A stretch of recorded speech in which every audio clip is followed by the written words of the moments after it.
ഈശ്വരൻ പ്രിയപ്പെട്ടവരെ, തിരുഷ്ടം മീഡിയയിലേക്ക് സ്വാഗതം. എവർക്കും ഈശോയിൽ കൃപയും സമാധാനവും. തൊഴിലാളി മധ്യസ്ഥനായ ഔസേപ്പിന്റെ തിരുനാൾ ആശംസകൾ, തൊഴിലാളി ദിനത്തിന്റെ ആശംസകൾ ഏവർക്കും ഹൃദയപൂർവ്വം നേരുന്നു. തൊഴിലിന്റെ മഹാത്മ്യത്തെക്കുറിച്ച് ഏറെയൊക്കെ നമ്മൾ ചിന്തിക്കാറുണ്ട്. അധ്വാനം വൃഥാവിലല്ലെന്നും അത് ദൈവാരാധനയുടെ ഭാഗമാണെന്നും ഏറെക്കുറെ നമുക്ക് ധാരണയുമുണ്ട്. ഔസേപ്പിനെ തൊഴിലാളികളുടെ മധ്യസ്ഥനായി നാം ഏറ്റുപറയുന്നതിലൂടെ നമ്മുടെ ജീവിതം എങ്ങനെ ദൈവസമക്ഷം അർപ്പിക്കപ്പെടണം എന്നതിനെക്കുറിച്ചുള്ള ബോധ്യമാണ് പൊതുവായി നമുക്ക് നൽകപ്പെടുക. മനുഷ്യന്റെ ജീവിതം ഒരു സാക്ഷാത്കാര വേദിയാണ്. ആത്മസാക്ഷാത്കാരമാണ് മനുഷ്യ ജീവിതത്തിന്റെ ആത്യന്തികമായ ലക്ഷ്യം. ആ സാക്ഷാത്കാര അനുഭവമാകട്ടെ അതിന്റെ പരിപൂർണതയിൽ എത്തപ്പെടുകയും വേണം. നമ്മുടെ ജീവിതത്തിന്റെ ഓരോ നിമിഷവും സാർത്ഥകമാകുന്നത് നാം ആ പ്രവൃത്തിയുടെ ആ ജീവിതത്തിനകത്തു നിന്നും നമ്മെ തന്നെ എത്രത്തോളം തിരിച്ചറിയുന്നു എന്നതിൽ നിന്നാണ്. ആ തിരിച്ചറിവിന്റെ പരിപൂർണതയാകട്ടെ നമ്മിൽ പ്രവർത്തിക്കുന്ന ക്രിസ്തുവിനെ എത്രത്തോളം നാം അനുഭവിക്കുന്നു എന്നതിൽ നിന്ന്. ഒരു കാര്യം അറിയുക, അതിനെ മനസ്സിലാക്കുക, അതിനെ അനുഭവിക്കുക, അതിനെ സാക്ഷാത്കരിക്കുക. ഈ സാക്ഷാത്കാര അനുഭവത്തിന്റെ പരിപൂർണതയിലേക്ക് വിളിക്കപ്പെട്ടവരാണ് നമ്മൾ. നിങ്ങളുടെ സ്വർഗസ്ഥനായ പിതാവ് കരുണയുള്ളവനായിരിക്കുന്നത് പോലെ നിങ്ങളും കരുണയുള്ളവരാകണം എന്ന് പറയുമ്പോൾ നാം വിളിക്കപ്പെടുന്നത് ഈ പരിപൂർണതാ മാർഗത്തിലേക്കാണ്. ഒരുവനെ അവനവനായി തിരിച്ചറിയുകയും അവനവനിൽ ക്രിസ്തുവിനെ തിരിച്ചറിയുകയും ക്രിസ്തുവിൽ അവനവനെ കണ്ടെത്തുകയും ചെയ്യുമ്പോഴാണ് ഒരാളുടെ ജീവിതം പരിപൂർണത പ്രാപിക്കുക. അപ്പോഴാണ് ജീവിതത്തിൽ അയാളെ അനുഭവിക്കുക. സാധാരണ ജീവിതം പലപ്പോഴും ഈ അനുഭവതലങ്ങളിൽ നിന്ന് തെന്നിമാറിപ്പോകും.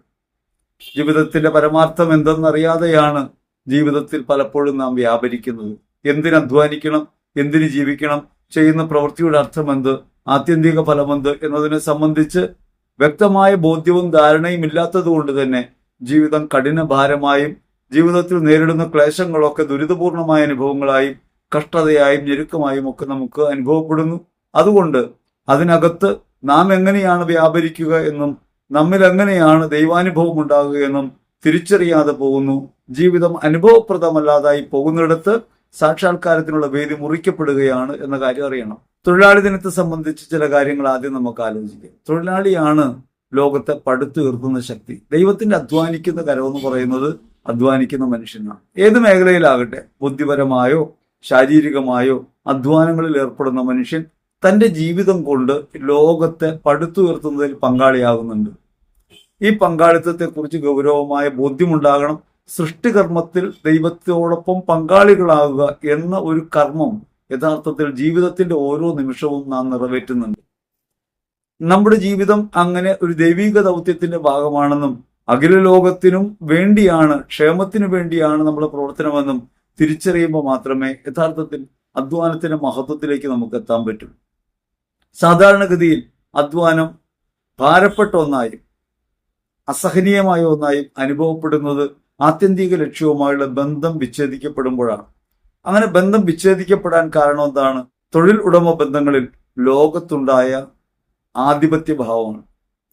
തൊഴിലാളി അടിച്ചമർത്തപ്പെടുന്നവരും മുതലാളിയുടെ ലാഭത്തിനു വേണ്ടി ജീവിതം ഹോമിക്കുന്നവരുമായി മാറണമെന്നും ഒരിക്കലും അവനിൽ തന്നെ അവനെ കണ്ടെത്താൻ ഇട കൊടുക്കരുതെന്നും മുതലാളിത്തം ആഗ്രഹിക്കുന്നു. സമ്പദ് വ്യവസ്ഥയുടെ ഒരു വലിയ പരിമിതിയാണ്. അതിനെയാണ് ഫ്രാൻസിസ് പാപ്പ എതിർത്തത്.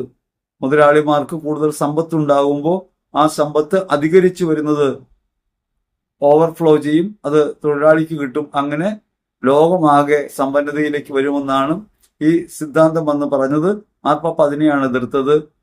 മാർപ്പാപ്പ പറഞ്ഞു, ഈ ഗ്ലാസ് വലുതായിക്കൊണ്ടിരിക്കും, ഒരിക്കലും അതിൽ നിന്ന് ഒരു തുള്ളി പോലും താഴേക്ക് ഒഴുകില്ല. ലോകത്ത് നാം കണ്ടുകൊണ്ടിരിക്കുന്ന കാര്യമാണ്. ഇന്ത്യയിൽ അതിസമ്പന്നരുടെ എണ്ണം വർദ്ധിക്കുന്നു, തൊഴിലാളികൾ തൊഴിൽ രഹിതരായി മാറുന്നു, കൂലി അടിമത്വം വർദ്ധിക്കുന്നു. അങ്ങനെ ഒരു സാഹചര്യത്തിലാണ് ഭൗതിക ക്രമത്തിൽ നമ്മൾ ജീവിക്കുന്നത്. അധ്വാനം എന്തിനു വേണ്ടിയാണ് എന്ന് ചോദിച്ചാൽ നിലനിന്ന് പോകാൻ, ഉപജീവനത്തിന് എന്ന നിലയ്ക്ക് തരം താഴ്ത്തപ്പെടുന്നു. അധ്വാനം ഉപജീവനത്തിനുള്ള കേവല മാർഗമായിട്ടല്ല, ആത്യന്തികമായി ആത്മസാക്ഷാത്കാരത്തിനുള്ള വേദിയാണെന്നുള്ളത് മറയ്ക്കപ്പെടുന്നു.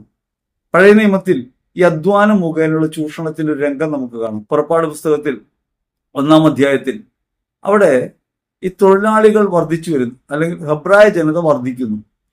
ഹെബ്രായർ വർദ്ധിച്ചു വരുന്നു, ഇസ്രായേലിന്റെ എണ്ണം വർദ്ധിക്കുമ്പോൾ ഭാവിയിൽ ഒരു യുദ്ധമുണ്ടായാൽ, ശത്രുപക്ഷത്തോട് ചേർന്ന് ഈ ജനത യുദ്ധം ചെയ്താൽ നമ്മെ അവർ കീഴ്പ്പെടുത്തുമെന്ന് ഫറവോയുടെ സംഘം ഭയപ്പെടുന്നു. ഈജിപ്തിന്റെ അടിമത്തത്തിലായിരുന്നു ഹെബ്രായർ. അവർ നിരന്തരമായി പീഡിപ്പിക്കപ്പെട്ടിരുന്നു. കഠിനമായ ജോലിയാണ് അവർക്ക് നൽകുന്നത്. പറയുന്ന എണ്ണം ഇഷ്ടിക ഉണ്ടാക്കി കൊടുക്കണം. കളിമണ്ണും വൈക്കോലും ലഭ്യമാണ്. ചാട്ടവാറടിയാണ് അധ്വാനിച്ചില്ലെങ്കിൽ. അങ്ങനെ പീഡിപ്പിക്കപ്പെട്ടാണ് അവർ ജീവിക്കുന്നത്. അങ്ങനെ പീഡിപ്പിക്കപ്പെട്ട് ജീവിക്കുമ്പോഴും അവർക്ക് ഇളവ് അനുവദിക്കപ്പെടുന്നത്, അവർക്കൊരു എണ്ണം നിശ്ചയിച്ചിട്ടുണ്ട്. ആ എണ്ണം തികച്ച് ഇഷ്ടിക കൊടുത്താൽ മതി. ജനം വീണ്ടും വർദ്ധിക്കുന്നു. ഇസ്രായേലിയർ അവരുടെ ജീവിതത്തിൽ ഉറച്ചു നിൽക്കുന്നു എന്ന ബോധ്യമുണ്ടായപ്പോൾ ഇവരുടെ അടിമത്വം നിലനിർത്താൻ ഫറവോ എടുക്കുന്ന തീരുമാനങ്ങളിലൊന്ന്, ഇവർക്ക് കളിമണ്ണും കൊടുക്കരുത്, വൈക്കോലും കൊടുക്കരുത്, അത് അവർ കണ്ടെത്തിക്കൊള്ളണം. അവർ നിശ്ചയമായും പഴയ രീതിയിൽ തന്നെ എണ്ണം തികച്ച് ഇഷ്ടികകൾ കൊടുക്കുകയും ചെയ്യണം. അങ്ങനെ വരുമ്പോൾ കഠിനമായ ജോലിയായി. എണ്ണം തികഞ്ഞില്ലെങ്കിൽ ചാട്ടവാറടിയായി. എന്തിനാണ് ഈ അധ്വാനം അവരെ ഏൽപ്പിച്ചത്? അത് കേവലം ലാഭം എന്ന നിലയ്ക്ക് കാണാൻ വേണ്ടി മാത്രമല്ല, ആ ചൂഷണത്തിലൂടെ ഈ ജനത അടിമയായി നിലനിൽക്കണം. ഇത് ലോകത്ത് നിലനിന്നിരുന്ന സാമ്പത്തിക ക്രമങ്ങളിലൊക്കെ നമുക്ക് കാണാം. അവിടെ തൊഴിലാളി കൂടുതൽ കൂടുതൽ ചൂഷണം ചെയ്യപ്പെടുകയും അവന് സമ്പത്തൂറ്റുക, അവന്റെ ശേഷി ഊറ്റിയെടുക്കുക എന്ന് മാത്രമല്ല, അവൻ ശബ്ദിക്കാൻ നിവൃത്തിയില്ലാത്തവനായിട്ട് മാറുക. ഇന്ത്യയിൽ നമ്മൾ അങ്ങനെ കണ്ടൊരു സാഹചര്യം ഉണ്ടായത് അടിയന്തരാവസ്ഥ കാലത്താണ്. നാവടക്കൂ പണിയെടുക്കൂ, സംസാരിക്കരുത്, ആശയവിനിമയം ഉണ്ടാകരുത്, കൂട്ടായ്മ ഉണ്ടാകരുത്, സംസാരിക്കരുത്, ചിന്തിക്കാനിടയാകരുത്, അതിന് ഭാരം വർദ്ധിപ്പിക്കുക. തൊഴിലാളി മധ്യസ്ഥനായ യൗസേപ്പിനെ കുറിച്ച് പറയുമ്പോൾ ഇതൊക്കെ നമ്മൾ ചിന്തിക്കുന്നതിനെന്ന് ആലോചിച്ചാൽ, എങ്ങനെയാണ് യൗസേപ്പ് ആത്മസാക്ഷാത്കാരം നേടിയത്, എങ്ങനെയാണ് ഈ സാക്ഷാത്കൃതമായ അവസ്ഥ അനുഭവമാകുന്നത് എന്ന് വ്യക്തമായ ബോധ്യം ഉണ്ടാകാൻ വേണ്ടിയാണ്. യൗസേപ്പ് യേശുവിനെ വളർത്താൻ വേണ്ടി തന്റെ ജീവിതത്തെ മുഴുവൻ ഹോമിക്കുന്ന ഒരാളായിട്ട് നമുക്ക് കാണാൻ പറ്റുക. തന്റെ ജീവിതത്തിന്റെ ലക്ഷ്യകേന്ദ്രമായി ദൈവേഷ്ടം നിറവേറ്റുന്നയാളായിട്ട് മാറുന്നു. അവിടെയാണ് സാക്ഷാത്കാര അനുഭവം ഉണ്ടാകുന്നത്. അതിനുവേണ്ടി ഒരു ഉപാധിയായി അധ്വാനം മാറുന്നുണ്ട് യൗസേപ്പിന്. ഈ കുടുംബം പുലർത്തേണ്ടതുണ്ട്. ആ കുടുംബം പുലർത്താൻ വേണ്ടി യൗസേപ്പ് നിഷ്ഠയോടെ ചെയ്ത അധ്വാനത്തെ ഓർത്തുകൊണ്ടാണ് അദ്ദേഹത്തെ തൊഴിലാളി മധ്യസ്ഥൻ എന്ന് പറയുന്നത്. അവിടെ പ്രത്യേകമായൊരു കാര്യം ഓർക്കണം. ആത്മസാക്ഷാത്കാരത്തിനുള്ള ഒരു മാർഗമായി തന്റെ ജീവിത ദൗത്യത്തെ കാണുന്ന യൗസേപ്പിനെയാണ് നമുക്ക് കാണാൻ പറ്റുക. അതുകൊണ്ടാണ് അധ്വാനത്തിനകത്ത് ഒളിഞ്ഞിരിക്കുന്ന ഈ ദൈവികമായ രഹസ്യത്തെ തിരിച്ചറിയണമെങ്കിൽ, അനുഭവിക്കണമെങ്കിൽ, തൊഴിൽ എങ്ങനെയാണ് ലോകത്ത് അനുഭവപ്പെട്ടത് എന്നതിനെക്കുറിച്ച് ഒരു ബോധ്യം നമുക്കുണ്ടാവുന്നത് നല്ലതാണ്. 1886 അമേരിക്കയിലെ ചിക്കാഗോയിലുണ്ടായ ഹെയർ മാർക്കറ്റ് സമരവുമായി ബന്ധപ്പെട്ടാണ് തൊഴിലാളി ദിനം എന്ന ആശയം വരുന്നത്. അന്ന് ഈ സമരമുണ്ടാകുമ്പോൾ ആ സമരത്തിൽ ബോംബാക്രമണമുണ്ടായി, പോലീസിന്റെ ക്രൂരമായ തേർവാഴ്ചയുണ്ടായി, വെടിവെപ്പുണ്ടായി. ആ ദാരുണമായ സംഭവത്തെ, തൊഴിൽ അവർക്ക് സ്വാതന്ത്ര്യം ലഭിക്കുന്നതിന് നടത്തിയ ധീരമായ സമരത്തെയും ഓർത്തുകൊണ്ടാണ് തൊഴിലാളി ദിനം നമ്മൾ ആചരിക്കുന്നത്. അങ്ങനെ തൊഴിലാളി ദിനം ആചരിക്കുമ്പോൾ ഈ തൊഴിലാളികൾക്ക് എങ്ങനെയാണ് ഉയർച്ച ഉണ്ടാകേണ്ടത്, എങ്ങനെയാണ് തൊഴിലാളി ജീവിതത്തിൽ പരിഗണിക്കപ്പെടേണ്ടത് എന്ന കാര്യം കൂടി നമ്മൾ ആലോചിക്കണം. 1889 പാരീസിൽ നടന്ന ഇന്റർനാഷണൽ സോഷ്യലിസ്റ്റ് കോൺഗ്രസിലാണ് തൊഴിലാളി ദിനമായിട്ട് മെയ് 1 പ്രഖ്യാപിക്കുന്നത്. എന്തിനാണ് അങ്ങനെ ഒരു ദിനം ആചരിക്കുന്നതെന്ന് പ്രത്യക്ഷത്തിൽ നമുക്ക് മനസ്സിലാകണമെങ്കിൽ ചരിത്രത്തിലേക്ക് പോകാതെ നമുക്ക് മനസ്സിലാവില്ല. കാരണം നമ്മൾ ജനിച്ച ജീവിത സാഹചര്യങ്ങൾ കണ്ടിട്ടുള്ളത് 8 മണിക്കൂർ ജോലിയാണ്. 8 മണിക്കൂർ ജോലി, 8 മണിക്കൂർ വിശ്രമം, 8 മണിക്കൂർ വിനോദം എന്നിങ്ങനെയാണ് നാം പരക്കെ പറഞ്ഞു കേൾക്കുന്നത്. വിനോദം എത്രത്തോളം യാഥാർത്ഥ്യമാകുന്നുണ്ട്, വിശ്രമം എത്രത്തോളം യാഥാർത്ഥ്യമാകുന്നുണ്ട് എന്നുള്ള കാര്യം വേറെ ചിന്തിക്കേണ്ടതാണ്. പക്ഷെ 8 മണിക്കൂർ ജോലി എന്നൊരു ആശയം അങ്ങനെ ഉണ്ടാവുന്നു. ആ ആശയത്തെയാണ് നമ്മൾ ഉയർത്തിപ്പിടിക്കുന്നത്. സാധാരണഗതിയിൽ 12 മണിക്കൂറും 16 മണിക്കൂറും ഒക്കെ ആയിരുന്നു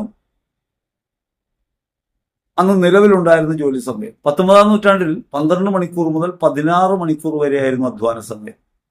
അതിനെതിരെയാണ് ധീരമായ പോരാട്ടം ഉണ്ടായത്. നമ്മൾ മനസ്സിലാക്കേണ്ട ഒരു കാര്യം, മനുഷ്യനെ അവന്റെ അധ്വാനത്തിൽ തളച്ചിടുകയും അധ്വാനം എന്നതൊരു അടിമത്വമായി മാറുകയും ചെയ്യുന്ന ഒരു സാഹചര്യം അന്ന് നിലവിലുണ്ടായിരുന്നു, നമ്മുടെ ഇടയിലുണ്ടായിരുന്നു. ഇവിടെയൊക്കെ സമയനിഷ്ഠ പോലും ഇല്ലായിരുന്നു. എപ്പോൾ വിളിച്ചാലും അധ്വാനിക്കുന്ന നിലയിലായിരുന്നു.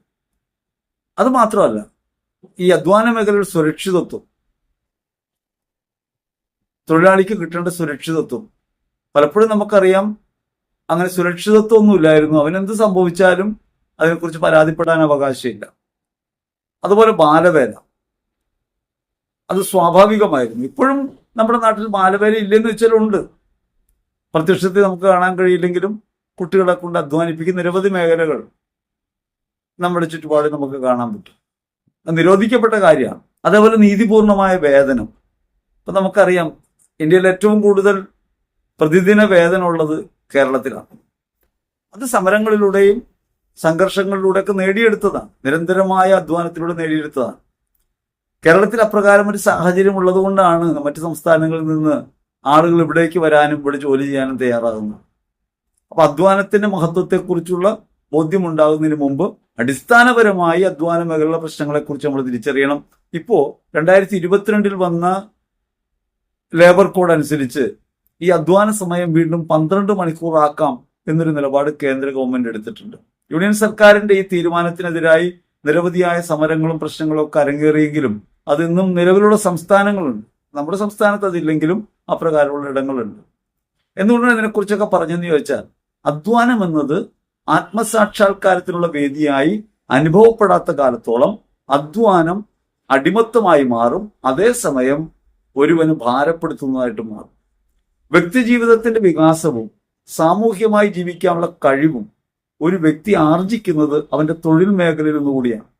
അങ്ങനെ പറയുമ്പോൾ പലപ്പോഴും നമ്മുടെ വീട്ടകങ്ങളിൽ വീട്ടമ്മ എന്ന പേരിൽ ഓമനപ്പേരിട്ട് വിളിക്കുന്ന അടുക്കളക്കാരിയായ ഒരു പെണ്ണുണ്ടല്ലോ, അവളെക്കുറിച്ച് നമ്മൾ ആലോചിക്കേണ്ടതാണ്.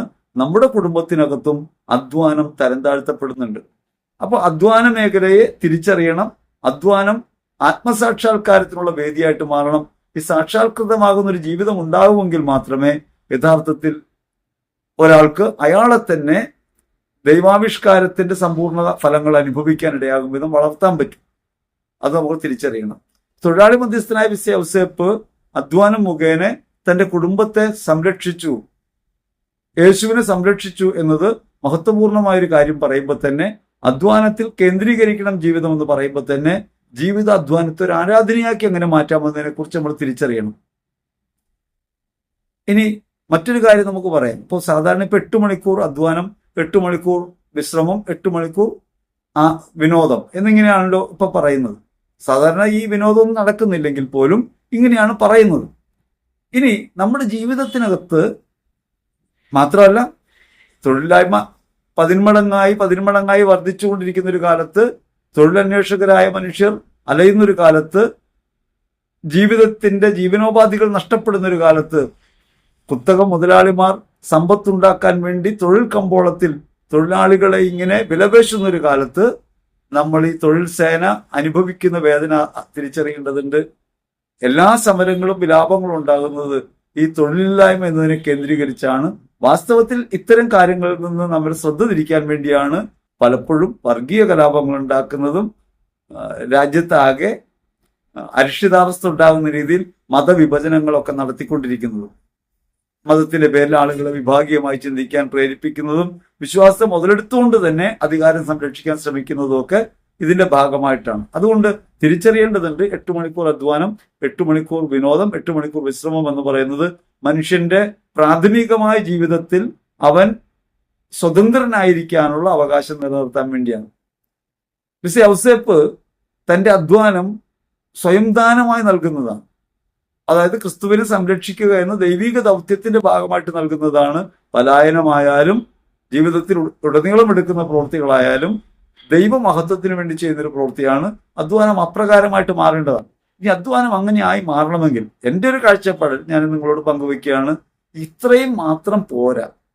യഥാർത്ഥത്തിൽ 6 മണിക്കൂർ അധ്വാനവും 6 മണിക്കൂർ വിനോദവും 6 മണിക്കൂർ പൊതുപ്രവർത്തനവും 6 മണിക്കൂർ വിശ്രമവുമായി ജീവിതം മാറണം.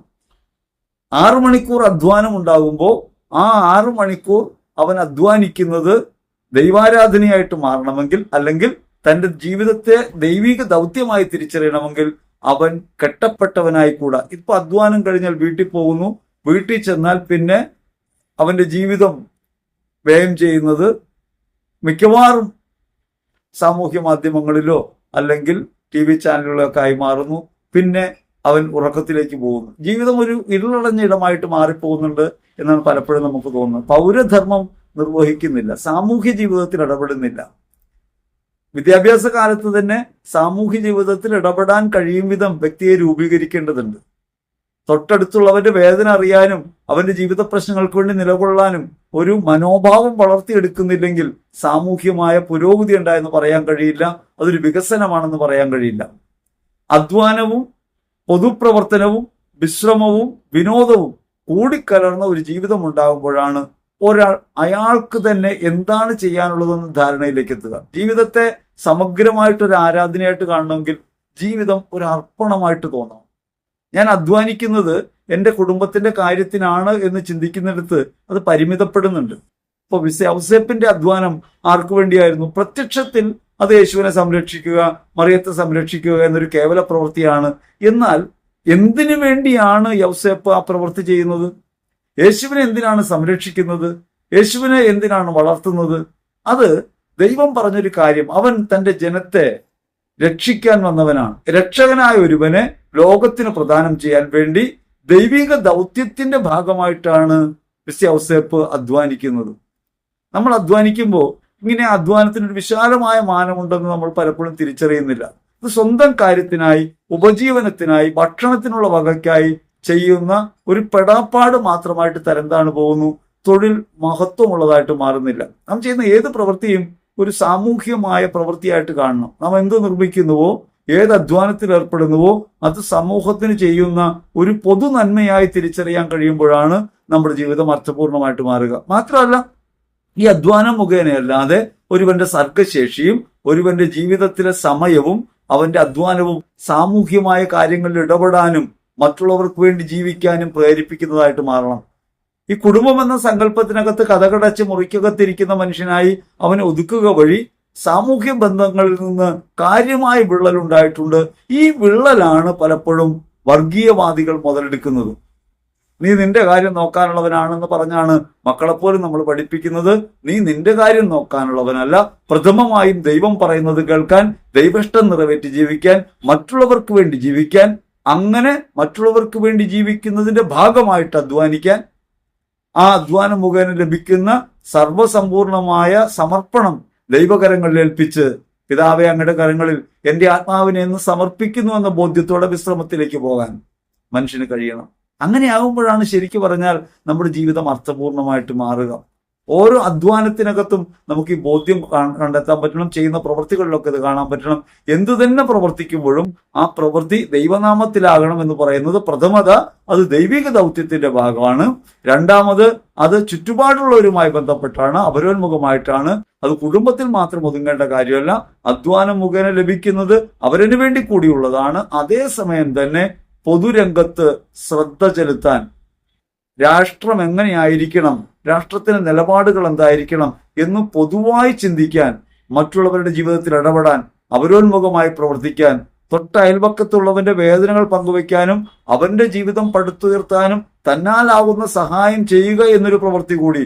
ഓരോരുത്തരും തങ്ങളുടെ ഭാരം മാത്രം വഹിച്ചാൽ പോരാ, മറ്റുള്ളവരുടെ കൂടെ വഹിക്കണമെന്ന് ഗലാത്യ ലേഖനം നമ്മെ പഠിപ്പിക്കുന്നുണ്ട്.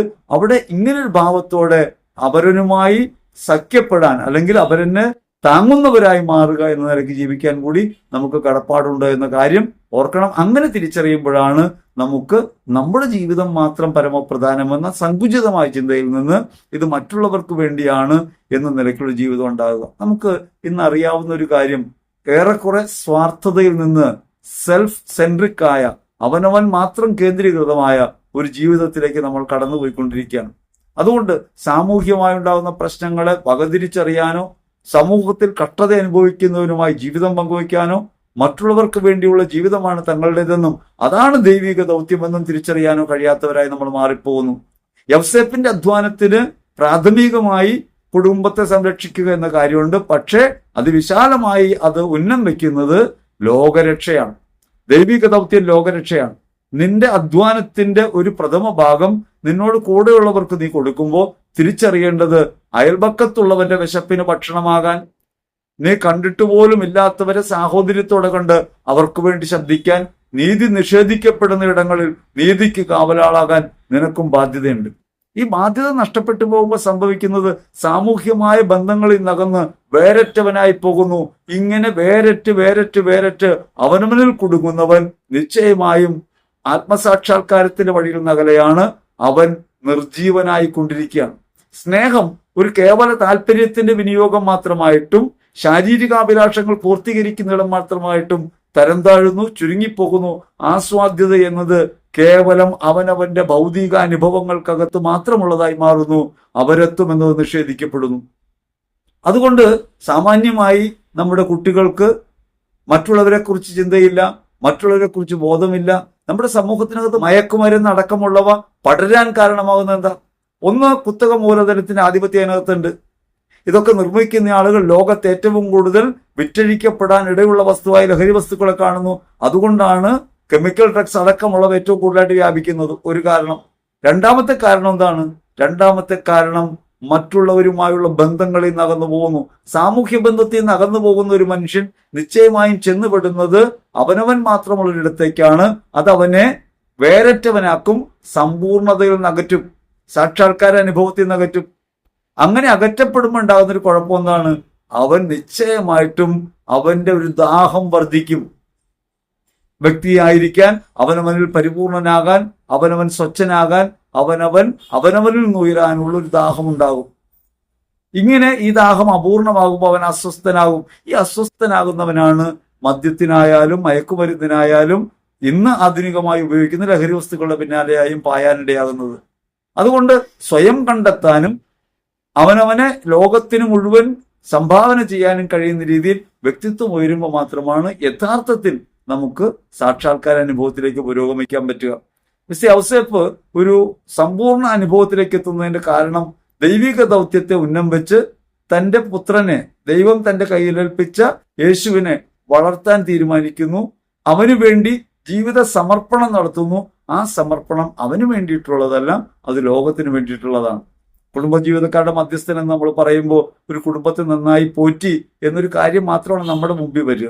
യഥാർത്ഥത്തിൽ ആ കുടുംബം ഒരു ദൈവിക ദൗത്യമാണെന്നും ആ ദൈവിക ദൗത്യം കേവല കുടുംബത്തിൽ ഒതുങ്ങുന്നതല്ലെന്നും അത് ലോകരക്ഷയ്ക്ക് കാരണമാകുന്ന ഒരു കാര്യത്തെക്കുറിച്ചുള്ളതാണെന്നും വ്യക്തമായ ബോധ്യമുള്ള ആളായിട്ടാണ് ഈ ഔസേപ്പ് പ്രവർത്തിക്കുന്നത്. തന്നിഷ്ടമൊഴിഞ്ഞ് മുഴുവൻ ഇഷ്ടവും ദൈവേഷ്ടമാക്കി മാറ്റിക്കൊണ്ടാണ് ഔസേപ്പ് അത് പ്രവർത്തിക്കുന്നത്. അതുകൊണ്ട് യേശുവിന്റെ വളർച്ച, യേശുവിന്റെ ജീവിതം സാക്ഷാത്കാര വേദിയായിട്ട് ഔസേപ്പിന്റെ ജീവിതത്തിൽ മാറുന്നു.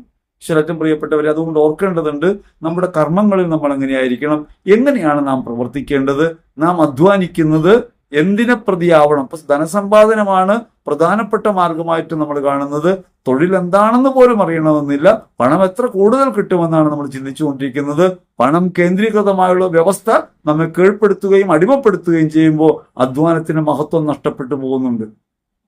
അധ്വാനത്തിന്റെ മഹത്വം നഷ്ടപ്പെട്ടു പോവുകയും അധ്വാനം മുഖേന മനുഷ്യർ കൈവരിക്കേണ്ട മാനവ പുരോഗതി എന്ന ആശയം തരം താഴ്ത്തപ്പെടുകയും ചെയ്യുന്നു. അധ്വാനം മൂലമല്ല സാക്ഷാത്കാരം സംഭവിക്കേണ്ടതെന്നും ഒരുവൻ താനായി തീരാൻ പണമാണ് പ്രധാനമെന്നും വരുമ്പോൾ പണത്തിന്റെ ആധിപത്യത്തിൽ കുടുങ്ങുന്നു. ഈ പണത്തിന്റെ ആധിപത്യം ലോകത്തെ ഭരിക്കുന്നുണ്ട്. അതാണ് കുത്തക മൂലധനമായിട്ടുള്ളത്. അതാണ് അധികാരത്തെ നിയന്ത്രിക്കുന്നത്. അതാണ് തൊഴിൽ സമയം കൂട്ടുന്നത്. അതാണ് മനുഷ്യനെ വിഫലനാക്കാൻ വേണ്ടി തൊഴിൽ അടിമത്തത്തിലേക്ക് വീണ്ടും കൊണ്ടുപോകാൻ ശ്രമിക്കുന്നത്. അത് മനുഷ്യൻ എന്ന നിലയ്ക്കുള്ള അവന്റെ എല്ലാ അവകാശങ്ങളെയും നിഷേധിക്കുന്നു. ഈ അവകാശ നിഷേധം മനുഷ്യ മഹത്വത്തിനെതിരായിട്ടുള്ളതാണ്. അതുകൊണ്ടാണ് തൊഴിലിനെതിരെ ഉണ്ടാകുന്ന എല്ലാത്തരം നീചമായ നടപടികളും ഭരണക്രമങ്ങളും യഥാർത്ഥത്തിൽ വിശ്വാസികൾ വിഷയമാക്കേണ്ട കാര്യമായിട്ട് മാറുന്നത്.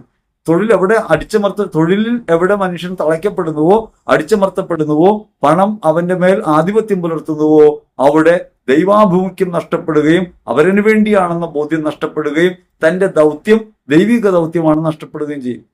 അങ്ങനെ നഷ്ടപ്പെടുമ്പോൾ അധ്വാനം ഭാരമായിട്ട് അനുഭവപ്പെടും. ഈ അധ്വാന ഭാരം ഉണ്ടാക്കുന്ന മാനസിക സമ്മർദ്ദങ്ങൾ വിശ്രമ സമയമെന്ന് അവന് കൽപ്പിക്കപ്പെട്ട സമയം പോലും നിഷേധിക്കാൻ കാരണമാവും. അതുകൊണ്ട് അധ്വാനം അവനെ സ്ട്രെസ് ചെയ്യുമ്പോൾ അവന് പിന്നെ വിനോദവേളകൾ നഷ്ടപ്പെടുന്നു.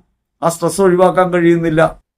അങ്ങനെ വിനോദവേളകൾ നഷ്ടപ്പെടുന്നു, വിനോദാവസരങ്ങൾ നഷ്ടപ്പെടുന്നു. വിനോദം പലതരത്തിലാണ്. വിനോദം ഇന്നെപ്പോഴും ഉണ്ടാകുന്ന എങ്ങനെയാ? ഒരു പരസ്പരമുള്ള ബന്ധത്തിൽ നിന്നല്ല വിനോദങ്ങൾ ഉണ്ടാകുന്നത്. വിനോദങ്ങൾ ഉണ്ടാകുന്നത് ഈ പറഞ്ഞ ഇന്റർനെറ്റിന്റെയും സാമൂഹ്യ മാധ്യമങ്ങളുടെയും ടിവിയുടെയും ഒക്കെ ഉപയോഗം മൂലം അത് ചുരുങ്ങി അവനവനിലേക്ക് മാത്രം കേന്ദ്രീകരിച്ചതായി പോകുന്നു. അവിടെ വിനോദം എന്നത് അവൻ യഥാർത്ഥത്തിൽ തെറ്റിദ്ധരിക്കപ്പെട്ട് വീഴുന്നൊരു ചതിക്കുഴിയായിട്ട് മാറിക്കൊണ്ടിരിക്കുകയാണ്. അവനൊരു ഭാഗഭാഗിത്വം അതിനകത്തില്ല, അതിലൊരു പങ്കാളിത്വം ഇല്ല. അവൻ സന്തോഷങ്ങളിലല്ല പെടുന്നത്, അവൻ ഒരു സന്തോഷത്തിന്റെ ഛായയിൽ നിഴലിൽ പെട്ടുപോകാം. സന്തോഷമുണ്ടാകണമെങ്കിൽ അയാൾക്കതിൽ ഭാഗഭാഗിത്വം ഉണ്ടാകണം. അങ്ങനെ കളികളില്ല. വിനോദം എന്ന് വെച്ചാൽ നമ്മൾ TV കാണുന്നതാണോ വിനോദം വെച്ചാൽ അല്ല. കളികളില്ല. സദസ്സുകൾ നഷ്ടപ്പെടുന്നു, കൂട്ടായ്മകൾ നഷ്ടപ്പെടുന്നു. ഇനി സാമൂഹ്യമായ പ്രവർത്തനങ്ങൾ നഷ്ടപ്പെടുമ്പോഴോ വ്യക്തിബന്ധങ്ങൾ നഷ്ടപ്പെട്ട് ഒരുവൻ അവനവനിലേക്ക് തന്നെ ചുരുങ്ങുന്നു. എനിക്ക് എൻ്റെ കാര്യം മാത്രം നിലയ്ക്ക് വരുന്നു. അതുകൊണ്ട് പൗരധർമ്മം നഷ്ടപ്പെടുന്നുണ്ട്, അവരൻ പ്രധാനമല്ലാതായിട്ട് മാറുന്നുണ്ട്. നാം ചെയ്യുന്ന പ്രവൃത്തികളൊക്കെ ഒരു സാമൂഹ്യ അധ്വാനമാണെന്നും ആ സാമൂഹ്യ അധ്വാനമാണ് രാഷ്ട്രത്തെ പടുത്തുയർത്തുന്നതെന്നും അങ്ങനെ രാഷ്ട്രത്തെ പടുത്തുയർത്തുന്ന പദ്ധതിയിൽ പങ്കുചേരുന്നത് കൊണ്ടാണ് നാം പൗരരായിരിക്കുക എന്നതും നാം മറന്നുപോകുന്നു. കേവലം പ്രജയായി തരംതാഴപ്പെട്ടുകൊണ്ടിരിക്കുകയാണ്. യൂണിയൻ സർക്കാർ നിയമം ഉണ്ടാക്കും, നമ്മളത് പാലിക്കും, നമ്മളൊക്കെ ഇതിന് വിധിക്കപ്പെട്ടവർ എന്ന് തെറ്റിദ്ധരിക്കപ്പെട്ടുകൊണ്ടിരിക്കുകയാണ്. അതുകൊണ്ട് നമ്മുടെ ജീവിതത്തെ ഇപ്രകാരമുള്ള അടിമത്തങ്ങളിൽ നിന്ന് മോചിപ്പിച്ച് ദൈവത്തിന് ഇഷ്ടം നിറവേറ്റുന്ന ദൈവിക ദൗത്യത്തിന്റെ ഭാഗഭാഗിത്വമാണ് ജീവിതം എന്ന ബോധ്യത്തിലേക്ക് എത്തിച്ചേരാൻ നമുക്ക് കഴിയണം. അതിന് എങ്ങനെയൊക്കെയാണ് നമുക്ക് പരിവർത്തിതമാകാൻ പറ്റുക എന്ന കാര്യമാണ് ആലോചിക്കേണ്ടത്. ഏറ്റവും പ്രധാനമായി ചിന്തിക്കേണ്ടത് നാം നമ്മുടേതല്ലെന്നും നാം മറ്റുള്ളവർക്ക് വേണ്ടിയുള്ളതാണെന്നും. അധ്വാനത്തെക്കുറിച്ച് പറയുമ്പോൾ സങ്കീർത്തനം 127:1 എപ്പോഴും നാം പറഞ്ഞു കേൾക്കുന്നതാണ്. കർത്താവ് ഭവനം പണിയുന്നില്ലെങ്കിൽ പണിക്കാരുടെ അധ്വാനം വ്യർത്ഥം, കർത്താവ് നഗരം കാക്കുന്നില്ലെങ്കിൽ കാവൽക്കാർ ഉണർന്നിരിക്കുന്നതും വ്യർത്ഥം. ഇങ്ങനെ പറയുമ്പോൾ നമ്മൾ പലപ്പോഴും ദൈവത്തോട് പറയുന്നത് അതുകൊണ്ട് ഇങ്ങനെ ആക്കാൻ ഇടയാകരുതേ, നീ ഇടപെടണമേ എന്ന് പറഞ്ഞിട്ടുണ്ട്. വീട് പണിയുമ്പോൾ ഈ പ്രാർത്ഥന നമ്മൾ ചെല്ലും, കർത്താവ് ഭവനം പണിയുന്നില്ലെങ്കിൽ പണിക്കാരുടെ അധ്വാനം വ്യർത്ഥം. ഇതിനർത്ഥം എന്താ? നാം പടുത്തു നിർത്തുന്നത് ഒരു മാനവ സമൂഹത്തെയാണ്. രാഷ്ട്രാതിർത്തികൾ കൊണ്ടൊന്നും വിഭജിക്കാവുന്ന ഒരു കാര്യമല്ല, മാനവ പുരോഗതിക്കാണ്. സകല മനുഷ്യർക്കും വേണ്ടിയാണ് നമ്മുടെ ജീവിതം. നാം കണ്ടിട്ടും കേട്ടിട്ടുമില്ലാത്ത 800 കോടിയിലധികം വരുന്ന മുഴുവൻ മനുഷ്യർക്കും വേണ്ടിയാണ് നമ്മുടെ ജീവിതത്തിലെ ഓരോ നിമിഷവും. നാം ചെയ്യുന്ന ഏത് പ്രവൃത്തിക്കും ആ ലക്ഷ്യം ഉണ്ടാകണം. എൻ്റെ കാര്യം നേടാനല്ല ഞാനത് ചെയ്യുന്നത്, ഞാൻ എൻ്റെ കാര്യം അതിൽ നിന്ന് സ്വീകരിക്കുകയാണ്. അധ്വാനത്തിൽ നിന്ന് ഞാൻ ഫലം സ്വീകരിക്കുന്നു എന്ന് പറയുമ്പോൾ ഞാൻ അധ്വാനിക്കുന്നത് എനിക്ക് വേണ്ടിയല്ലെന്നും ലോകത്തിന് വേണ്ടിയാണെന്നുള്ള ബോധ്യം ഉണ്ടാകണം. അത് ദൈവേഷ്ടമാണെന്ന ബോധ്യം ഉണ്ടാകണം. അതിൽ നിന്ന് ഉപോൽപ്പന്നമായിട്ട് കിട്ടുന്ന കാര്യമാണ് ഉപജീവനത്തിനായുള്ള വക. അതുകൊണ്ട് ഞാൻ അധ്വാനത്തിന്റെ കൂലിയെ സംബന്ധിച്ച് എന്ത് കിട്ടിയാലും അത് മതിയെന്ന് പറയാനല്ല.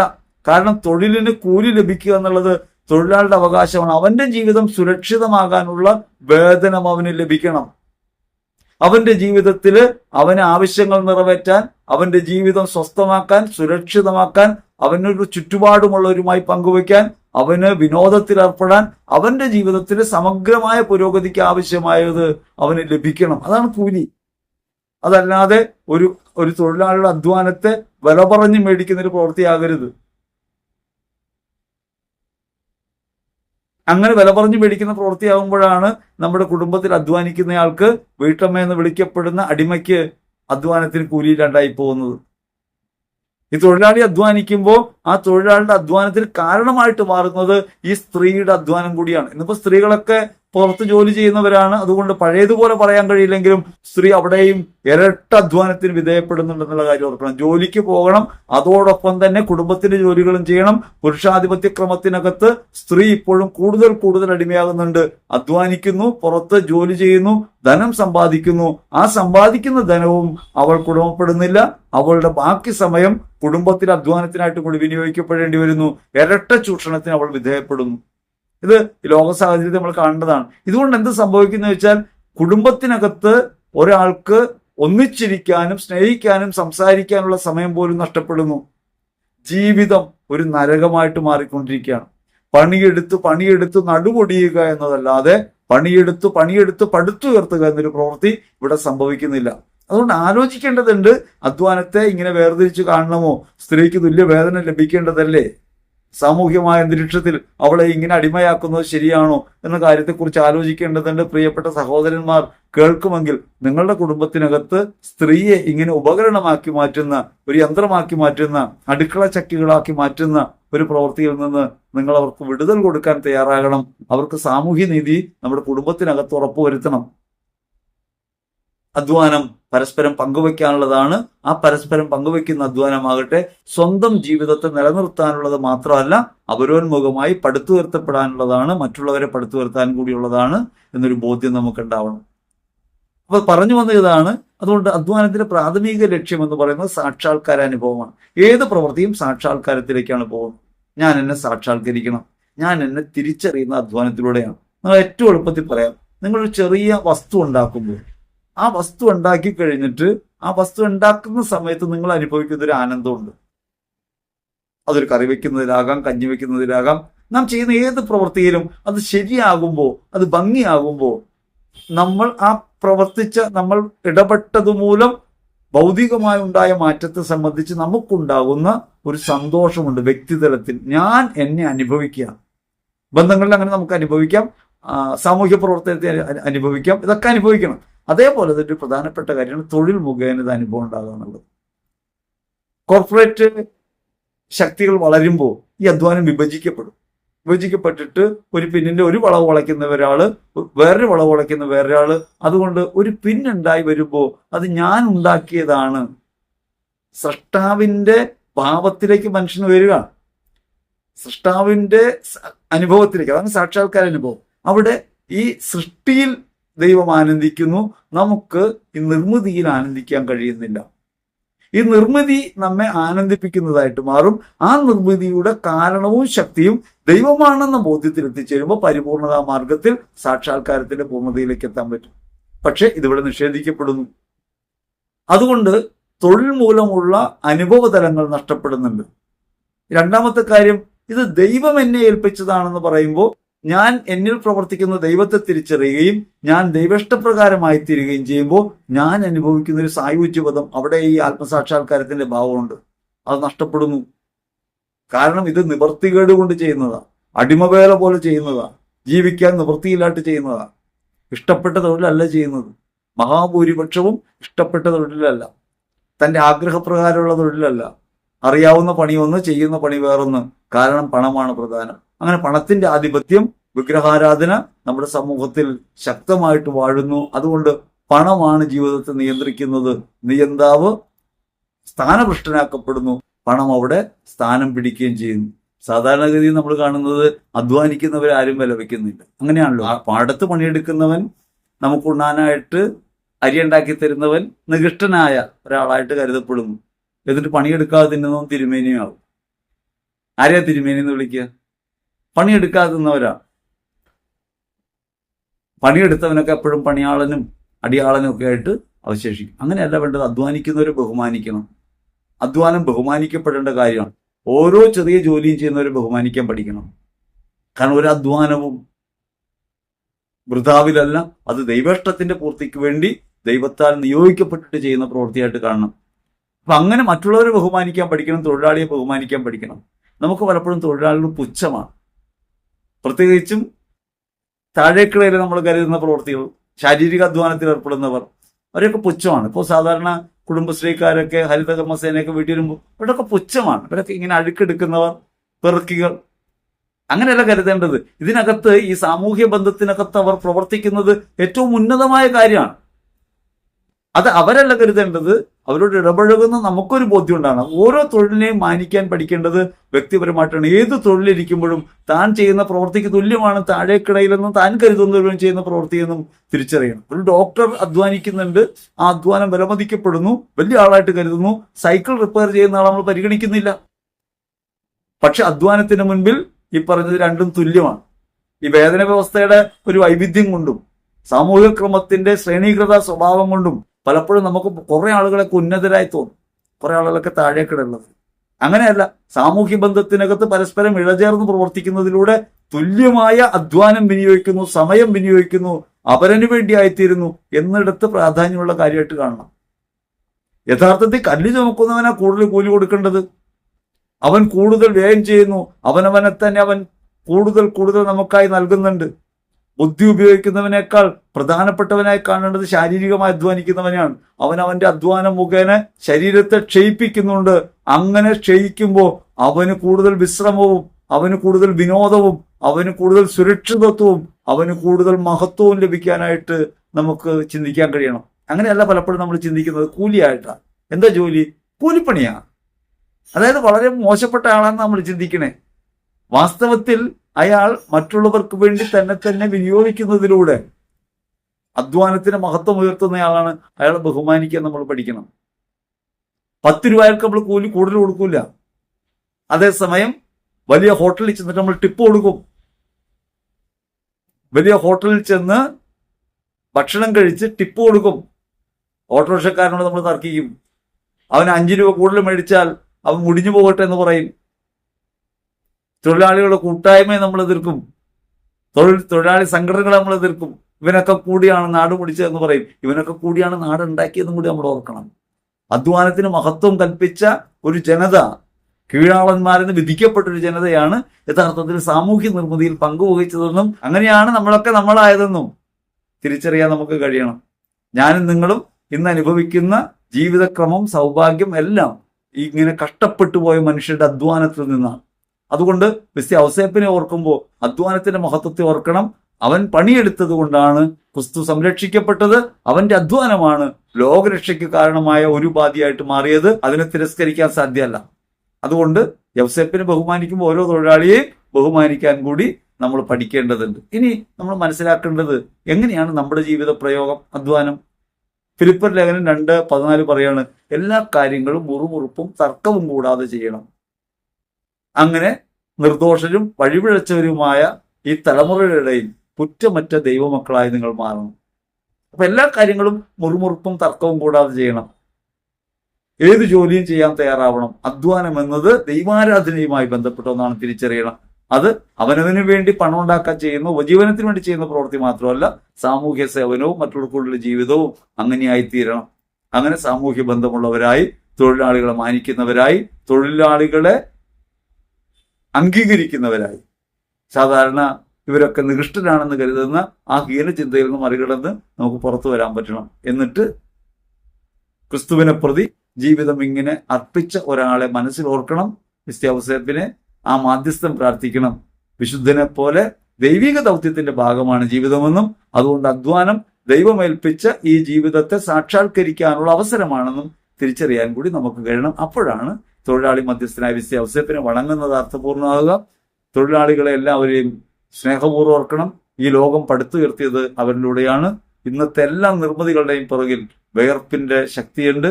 ആ വിയർപ്പിന്റെ പശിമ കൊണ്ട് തൊഴിലാളികൾ രക്തം ചിന്തിയ രക്തം കൊണ്ട് കൂട്ടിയോജിപ്പിക്കപ്പെട്ട ഒരു ലോകക്രമത്തിനകത്താണ് നമ്മൾ ജീവിക്കുന്നത്. അതുകൊണ്ട് തൊഴിലാളിക്ക് പരിക്കേൽക്കാതിരിക്കാൻ, അവന്റെ നേരെ കഠിനമായ നിയമങ്ങൾ ഉണ്ടാകാതിരിക്കാൻ, അവൻ അടിച്ചമർത്തപ്പെടാതിരിക്കാൻ, അവന്റെ സാക്ഷാത്കാര അനുഭവത്തിന് തടസ്സമാകുന്ന നീതികെട്ട നിയമങ്ങളെ നിലയ്ക്ക് നിർത്താൻ നമുക്ക് ബാധ്യതയുണ്ട്, ശബ്ദിക്കാൻ ബാധ്യതയുണ്ട്. സ്വരം നഷ്ടപ്പെട്ടു പോയ മനുഷ്യർക്ക് വേണ്ടി സ്വരമായി മാറുക എന്ന ദൗത്യം ഓർക്കണം. തൊഴിലിന്റെ മഹത്വത്തെക്കുറിച്ച് പറയണം. അത് നിങ്ങൾ ചെയ്യുന്ന തൊഴിൽ മഹത്വമുള്ളതാണ്, അതുകൊണ്ട് മലം ചുവന്നോളൂ എന്ന് തോട്ടിയോട് പറയുന്ന സ്വഭാവമല്ല. ഓരോ തൊഴിലിനകത്തും അവന്റെ അധ്വാനത്തെ വിലമതിക്കണം. പെറുക്കിയായും കുറവുള്ളവനായും മനുഷ്യനെ മാറ്റി നിർത്തുകയല്ല വേണ്ടത്. അധ്വാനിക്കുന്നവനാണ് നട്ടെല്ല്. ആ നട്ടെല്ലിൽ ഉയർന്നു നിന്നിട്ടാണ് നമ്മൾ ചിന്തിച്ചതും പ്രവർത്തിച്ചതും ജീവിച്ചതും ഇന്ന് നാം ആയിരിക്കുന്ന അവസ്ഥയിലെത്തിയത്. അധ്വാനത്തിൽ വിശ്വാസത്തിന്റെ പങ്ക് ദൈവിക ദൗത്യമായിട്ട് നമ്മുടെ ജീവിതത്തെയും അധ്വാനത്തെയും തിരിച്ചറിയുന്നതാണ്. അങ്ങനെ തിരിച്ചറിഞ്ഞ വിശുദ്ധ ഔസേപ്പിന്റെ മാധ്യസ്ഥവും സഹായവും ഏവർക്കും ഉണ്ടാകട്ടെ എന്ന് ഹൃദയപൂർവ്വം ആശംസിക്കുന്നു. ആമേൻ.